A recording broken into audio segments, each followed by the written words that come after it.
Okay, in this lesson we're going to talk about simple harmonic motion.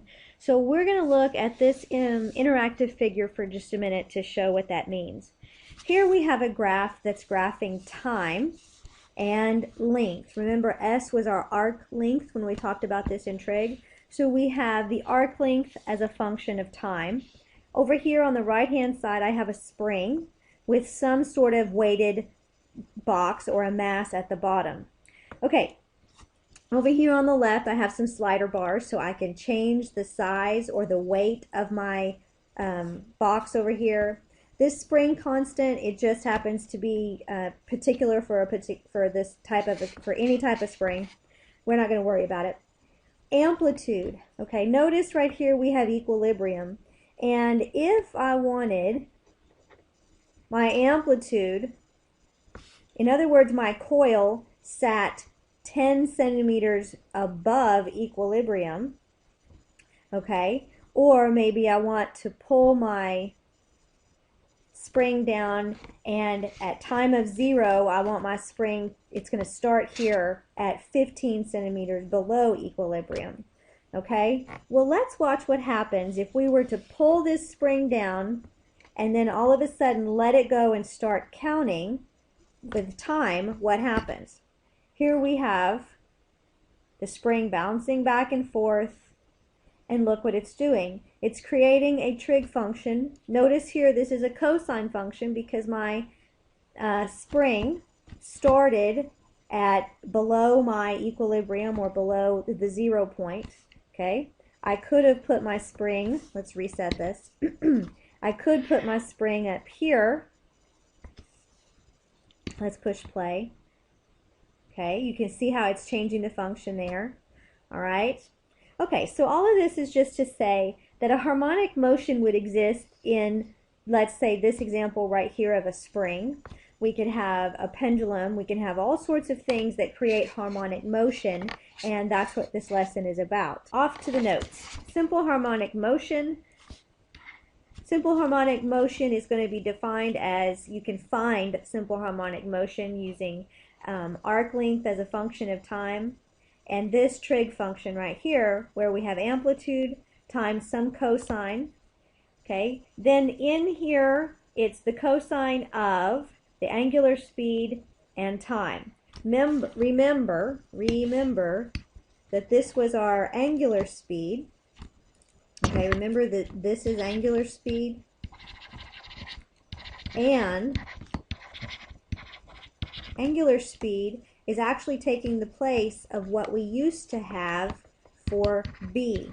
So instead of a b variable right here, instead of b, we have angular speed. And this is true, okay, whatever we're talking about as far as harmonic motion is considered, we're talking about either using a cosine or a sine function, and it really just depends on what we're starting out as.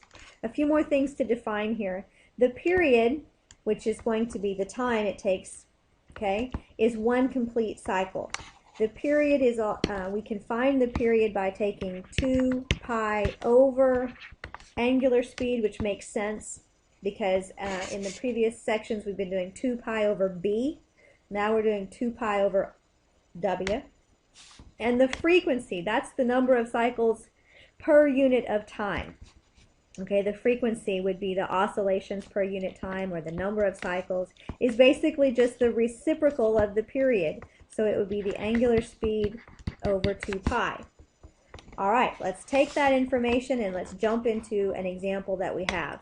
First one we're going to look at talks about modeling the motion of a spring. Okay, so I drew myself a picture that's going to represent this example. It says, okay, suppose we have an object that's attached to a coiled spring and it's pulled down 5 inches from the equilibrium position. Okay, so we're pulling it down to 5 inches, and then all of a sudden we're going to release it. Okay, so it starts out at 5 inches below equilibrium, then we're going to release it. And the time it takes for one complete oscillation, so it would go up and down or whatever, would be 4 seconds. So we're going to figure out how to solve this type of an equation. So what do we know to begin with? Okay, we want to be able to, in this part right here, give an equation that models the position of at time t. So we need to first decide what type of an equation are we looking at. Remember that we had both a sine option and a cosine option. They're both the same equation, but we had sine and we had a cosine function. Now, right here it says that the spring is pulled down a distance of 5 inches from the equilibrium position and then released. In other words, we're going to pull it all the way in the down position and then we're going to release it. That right there, because it's pulled down, that right there in that sentence tells me that I'm looking at a cosine function. So we have s of t equals a cosine angular speed t. Okay, so we needed that information right there to know we were talking about cosine. The next thing that I know from this that I'm given is that it's pulled down a distance of 5 inches. So a, in this case, would be -5. We also know that for one complete oscillation, it's 4 seconds. In other words, the period here would be 4 seconds. Okay, so, and I'm trying to create an equation where this variable t is the only variable in it. So I know what a is. I need to know what angular speed is, but I'm given the period. So what we can do, okay, so in other words, I'm trying to figure out what the angular speed is. So we're going to use what we know about the period in order to calculate W. Okay, we know that 2 pi W is the period. We also know that the period is 4 seconds. So we're basically setting it up like this so I can solve for W. Cross multiply, I get 2 pi is 4W, and then I end up with W equals 2, because I'm going to divide by 4 pi over 2. Okay, so now I know what W is, I know what A is, I can write the equation. So I'm going to come in and I'm going to fill in the equation here. S of t equals -5. Remember, we're starting in the down position. Cosine pi over 2 t. Alright, so that is the equation that models this information I'm looking for. The next part says, well, okay, determine what the position is at t equals 1.5 seconds. That's pretty straightforward. We're just going to come in and we're going to take our equation, plug in 1.5 for t, and solve. So we have -5 cosine pi over 2 times 1.5. And then we're just going to plug this into our calculators and get an answer. When you do that, you should find out that the position, or S, is approximately, when we plug it in our calculators, 3.54 inches. And if we were asked, we could say that the position of the spring was above the equilibrium. Position above equilibrium, because 3.5 is greater than 0. Since it's greater than 0, we know we're above that. Position. Now the last part of the question says I need to find the frequency. Well, if I know what the period is equal to 4. I know that the frequency is the reciprocal of the period, so it's 1/4, because it's the reciprocal of the period. Okay, pretty straightforward. The only thing about that is you had to figure out what you were doing. You had to figure out which function or which equation you were going to use, which simple harmonic equation you were going to use, whether it was cosine or sine. All right, let's look at one more as far as spring motion is concerned.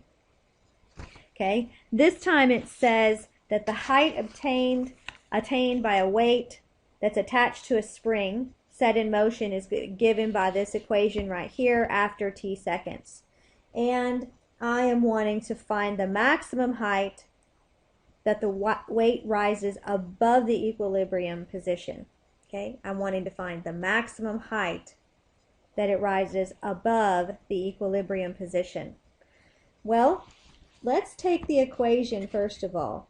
We know that when we're talking about the maximum height or the minimum height, right, we have a function that's doing this right here. Whether it's the sine or the cosine, it doesn't matter, but we know we have peaks and valleys. And at our peak and at our valley, we know that that is the amplitude. So in other words, if I were looking at the equation that they gave me, the amplitude of this equation is 4.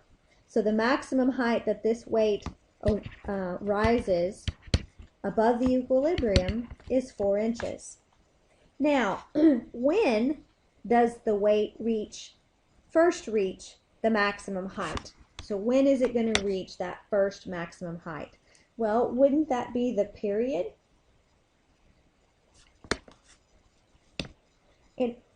In other words, we're going to use the period in order to figure out where that maximum height is. Let's take for a second, I'm going to erase my squiggle here. We know we're talking about cosine. We know we have some function that's going to do this right here. Okay? Now, if I want to know the first time it reaches this maximum height right here, then that's going to be halfway in between one complete period. Okay? Okay, so let's go back and let's figure out what the period is of this function anyway. The period is supposed to be 2 pi over 8 pi, or 1/4. Okay?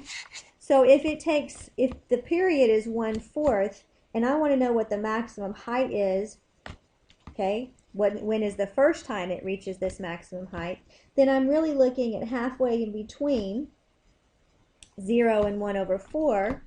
So in other words, it would be at 1/8 second. Because remember, we're talking about a period is a function of time. Okay, so it's 1/8 of a second because the maximum height is half of the period, because the maximum height is half the period.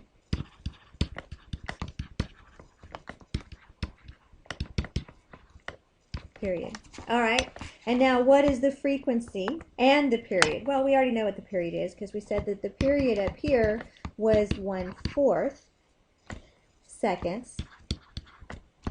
So if the period is 1/4, then the frequency would be the reciprocal, which would be 4. And the frequency we've said is the number of cycles per time, so cycles per second. Okay? All right, so I hope that helps explain the spring motion